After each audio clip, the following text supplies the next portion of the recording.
Diabetes is a major contributor to foot problems, as you well know. Um, but one of the things I want to say before we get talking about a case study where this product could be helpful is that if there's any severe diabetic issues, if there's any ulcers, major deformities, a lot of pressure in certain areas on the feet, this is not the product for that type of person with diabetes, because they really need to see someone who could build them something custom to their specific foot. Having said that, this product is great for a diabetic who has either some mild foot problems or has been referred for preventative treatment to prevent pressure points and that sort of thing, and that's the type of case study we're going to go through here now. So in order to get to the Orthotics Builder, that's the link, and we'll get started. What we have is a 69-year-old 180-pound female with diabetes. She has generalized heel pain, some mild burning sensations in her feet, and she's getting some pressure and redness, just mild redness at the heel. She also has hallux valgus bilaterally, and she is pronated during the gait cycle and stands in calcaneal valgum.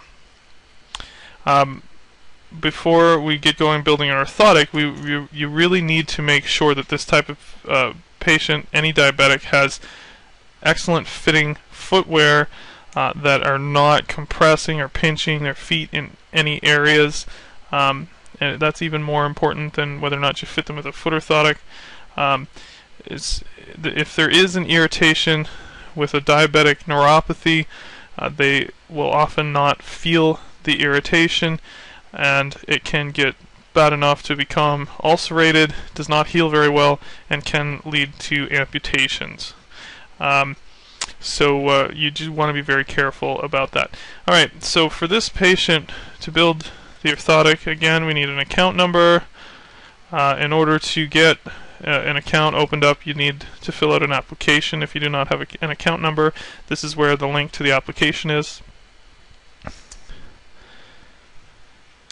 So for the base, definitely want a soft shell for diabetics. Even if they're an aggressive pronator, go with a soft shell. If you put a hard shell under their foot to control the pronation, there'll be a lot of pressure at the arch, and it can cause skin breakdown and lead to all kinds of other problems. So I would always recommend a soft shell for a diabetic, and I would also recommend a Plastizote top cover. It's a very accommodative. It shapes itself to form around pressure points and can be great to reduce pressure. They do wear out faster, okay? And if you do find that you are fitting someone with a diabetic with foot orthotics, you will need to have these orthotics replaced or recovered with a new Plastizote top more often than you would in other product. I would recommend a re-evaluation every 3 months with a diabetic. And oftentimes you will need to replace the top covers anywhere from 3 to 6 months with Plastizote.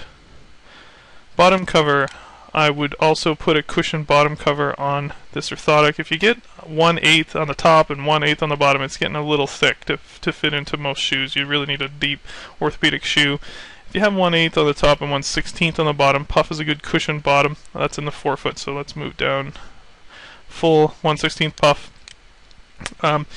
It's still fairly thick, but it'll fit into a sneaker or athletic shoe, walking shoes that have removable insoles. Removable insoles are particularly important with these type of orthotics.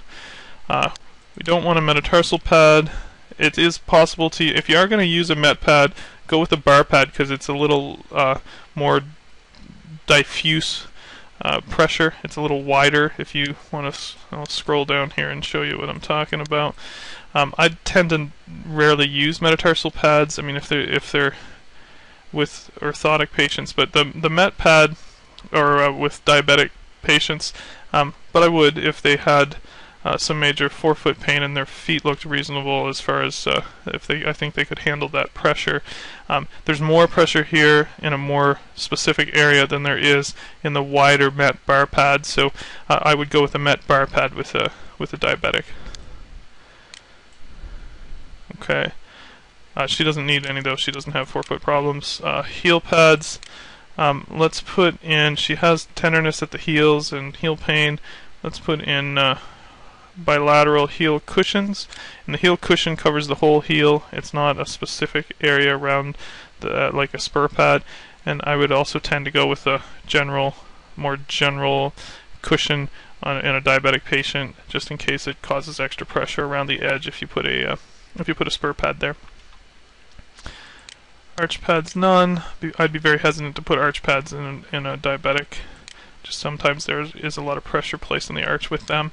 She does not need heel stabilizers, does not need the extensions, or the posting. The posting is a possibility here. I shy away from it unless I really, if she has a really aggressive pronator and I really thought that it would make a big difference. But at the same time, with a diabetic, if you're starting to try and correct and it forces up into the arch a little bit when you do tip that orthotic into a varus position there with the post, then it could cause extra pressure on the medial side of the foot or through the medial longitudinal arch or at the medial heel. Shoe size, we didn't choose, but say she's a 9. And we just created a foot orthotic for this patient.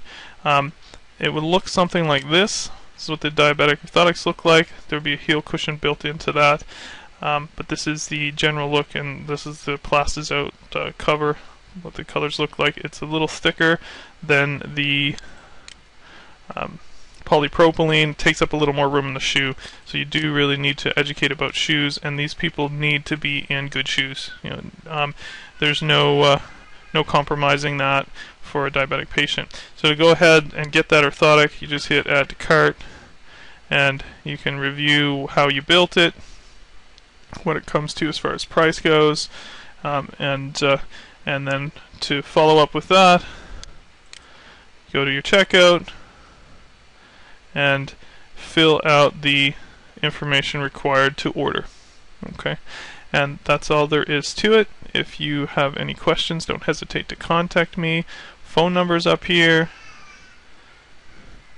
Contact by email form is down here.